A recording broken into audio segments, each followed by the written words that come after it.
Hi everyone. So last வீடியோவில் நம்ம வந்து அவுட்லைன்ஸ் பார்த்தோம். இப்போ வந்து கலர் எப்படி பண்ணலாம், எப்படி பிளெண்ட் பண்ணலாம் அப்படிங்கிறது பார்க்க போகிறோம்.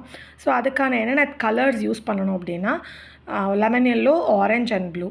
ஸோ ஃபர்ஸ்ட் லெமன் எல்லோ வந்து நான் ஸ்கை போர்ஷனுக்கு வாட்டர் போர்ஷனுக்கு கொடுத்துக்கிறேன். மேலே ஸ்கை போர்ஷன் கொடுக்கும்போது இந்த சர்க்கிள் மாதிரி போட்டு அதுக்கு outside of the portion மட்டும் தான் நம்ம கொடுக்கணும். தென் ஆரஞ்ச் போர்ஷன் நான் எடுத்துக்கிறேன். ஆரஞ்ச் போர்ஷன் வந்து லெமன் எல்லோக்கு லெஃப்ட் சைடும் அண்ட் ரைட் சைடும் கொடுக்கணும் அண்ட் மேலே கொஞ்சோண்டு கொடுக்கணும். தென் சேம் அதே மாதிரி வாட்டர் போர்ஷன்லையும் லெஃப்ட் அண்ட் ரைட் சைடும் நீ ஆரஞ்சு கொடுக்கணும். அப்புறம் தென் ஸ்கை போர்ஷனுக்கு ப்ளூ. ஸோ இப்போ எல்லாம் முடித்ததுக்கப்புறம் நீங்கள் டிஷ்யூ பேப்பர் எடுத்து ஃபோல்ட் பண்ணிக்கணும். ஃபோல்ட் பண்ணிட்டு தென் எப்படி பிளெண்ட் பண்ணணும் அப்படின்னா ஸ்மூத்தாக சேம் டேரக்ஷன் ஹாரிசான்டல் டேரக்ஷனில் நீங்கள் பிளெண்ட் பண்ணணும். பிளெண்ட் பண்ணிவிடுங்க மேலேயும் கீழேயும். ஸோ நெக்ஸ்ட் வீடியோவில் கீழே கிராஸ் போர்ஷன் பார்க்கலாம். Stay tune. தேங்க்யூ. பாய்.